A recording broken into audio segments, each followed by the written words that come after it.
For more on this, let's bring in Francesca Chambers and Skyler Henry. Francesca is White House correspondent at USA Today, and Skyler is CBS News reporter covering Capitol Hill. Great to see you both. Thanks for being here. So we have the White House and Capitol Hill covered here. Francesca, though, I want to start with you because President Biden says a federal gas tax holiday will help families with paying at the pump. Take a listen.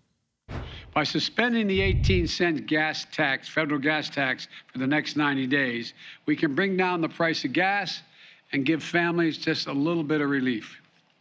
I call on the companies to pass this along, every penny of this 18-cent reduction to the consumers.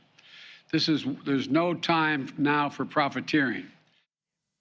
So, Francesca, if you rewind back to 2008 and a similar situation, high gas prices and the economy was kind of in a tailspin, you had then candidate Obama calling this very same thing, the gas tax holiday, a political gimmick designed to get votes. So saving 18 cents a gallon, is this really a move more about political optics at this point? Well, even as recently, Caitlin, as this weekend, we heard administration officials sound lukewarm on this idea. Secretary Granholm, who we heard from today, seemed skeptical of a gas tax holiday. But yet we heard the president today say that he was giving it his full-throated endorsement and calling on Congress to pass it. So it's not clear, Caitlin, what changed in the last few months since lawmakers, including those within the president's party, decided to begin pushing for this. It's not clear what caused the president to change his mind, other than perhaps the high prices at the pumps. Yeah, and interesting to hear Granholm say, too, that, look, this tax pays for things like infrastructure and other items, so it does create some questions about where that revenue would come from. But, Skyler, you know, the president can only do so much unilaterally. I mean, essentially, Congress has to vote to actually put a tax holiday in effect. Does he have the votes to do that on Capitol Hill? Well, to use Francesca's words, lukewarm at best is probably the reception to all of this in the last few, let's call it days, and obviously with the president's call earlier today. I think even from House Speaker Nancy Pelosi, who was essentially non-committal about it, but said that she would bring it back to the caucus to see where they stand. We've seen others within the party come out to say that they realize the president's intentions, well-intentioned, but really that the effects of all of this would be minuscule, if you will, in terms of what consumers and those drivers who actually have to go to the pump and are seeing those skyrocketing prices in terms of what they will have to deal with. And as you mentioned, you know, this takes away from some of the funding that would be part of that bipartisan infrastructure deal in terms of repairing some of those crumbling roads and bridges and things like that. And so a lot of Democrats are concerned about what this could potentially do. But we've already heard from Republicans on the Hill on this issue. Senator John Thune of South Dakota essentially said that this would be dead on arrival if something like this were to come, saying that really this is a Band-Aid solution for a bigger problem. And I think lawmakers on both sides of the issue say that this tax holiday, if you will, would essentially be a Band-Aid short-term fix when really there needs to be something done to address the root of the problem. Yeah, really interesting dynamic there, especially since it's not yet clear that the gas tax wouldn't be passed on to the consumer in some way. That's a big concern as well. Francesca, so we have gas prices up, but the president's approval rating is down. It's around 40%. What conversations are being had at the White House about how to boost these numbers? Well, and in the latest USA Today Suffolk poll, it was at 39%, Caitlin. And so you have seen the White House respond to that with measures like what the president has announced today, a gas tax holiday. The White House had said that they were considering a rebate, potentially a rebate card. The president said that over the weekend. They said they have no update on that today, Caitlin, but it all points in the direction of the White House saying that they understand inflation and the economy is the top thing on voters' minds as they head into the November election, and trying to look like their president is doing everything that he can to fix it.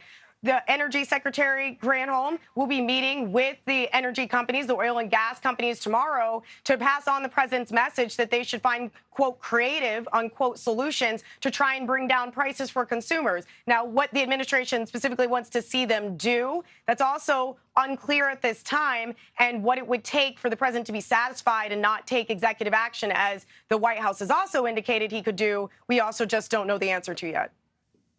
Yeah, I mean, another big headline this week, in addition to the economy, is this legislation on gun reform. And I want to ask both of you about it. But Skyler, I want to talk with you about it first, because you have been on Capitol Hill covering the drafting of this legislation. In the early draft, what made it in and what didn't? Well, in this bipartisan deal that was announced yesterday and passed through those procedural votes, this would include things like expanding background checks, especially to those under 21, looking into juvenile and mental health records for starters. They would also incentivize states for enforcing what's referred to as red flag laws that would allow courts to temporarily remove firearms from individuals deemed a danger to themselves or to those around them. And then it also closes what's referred to as the boyfriend loophole, and that would allow or prevent partners convicted of domestic abuse living outside of the home from preventing a fire or from owning a firearm. It also includes millions of dollars in investments for mental health, also school safety and security as well. These are things that lawmakers on both sides of the aisle have agreed on, but there has been some pushback on these measures. On one hand, some lawmakers are saying that this is doing too much. We already saw from Senator Rand Paul of Kentucky have concerns about those red flag laws and say that he is going to propose several amendments on that.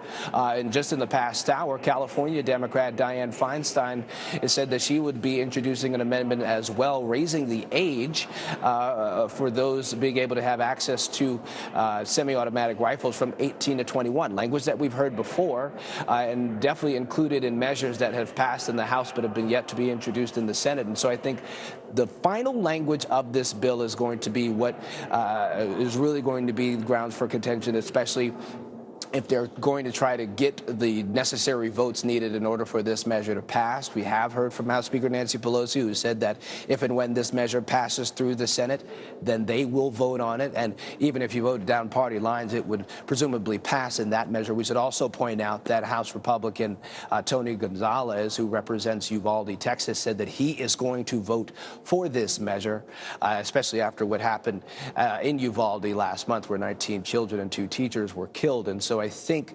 that measure will pass. But I think the big question right now, Caitlin, will be what the final language of this bill will look like. Skyler, that's really interesting to hear from that Republican congressman in Uvalde, because he had been so resistant to any changes to gun laws. So the fact that he's supporting this does show maybe there might be some other Republicans who jump on board. But, do you have a sense of the timeline about when this actually might pass? I mean, they've wanted to pass it before the July 4th recess. Is that still possible? Well, it's possible.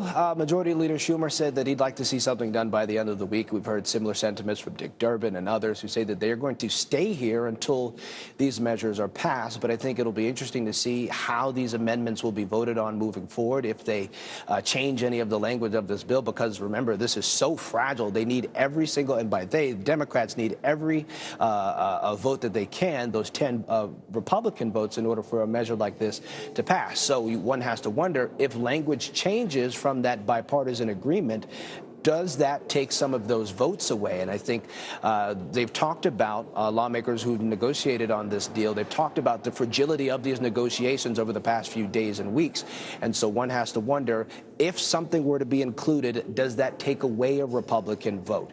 Do you try to get another person to hop on board? And I think that is going to be something that a lot of Democrats, especially Chris Murphy, who's leading the charge in these negotiations, are thinking about as they move through with all of this. An ever-fragile coalition indeed. Francesca, of course, this, if it does pass, would be a victory for President Biden when he desperately needs one. But what else is on the agenda in the coming week that you're paying particular attention to? Well, President Biden will be heading at the end of this week, early next week on Saturday, to Europe for a trip to meet with G7 leaders, but also the NATO alliance, Caitlin. And on the topic there, they will be largely discussing Ukraine and Russia's war on Ukraine. This initially, the G7 summit, had been supposed to be focused on climate change initiatives, some of those that the president said long-term could bring down energy prices and food costs. But now, because of the Russian war against Ukraine, that will be the top topic for leaders. And they are expected to have key conversations around sanctions and whether or not they could increase those. They're also expected to talk about food shortages worldwide and how to get grain out of Ukraine. Another key topic that we expect them to talk about is just the future of the war itself, but also rebuilding in Ukraine that will need to take place after it's all over. So weighty topics facing world leaders this weekend. A very long to-do list for the president. Francesca Chambers and Skyler Henry covering both ends of Pennsylvania Avenue for us. We really appreciate your time and reporting.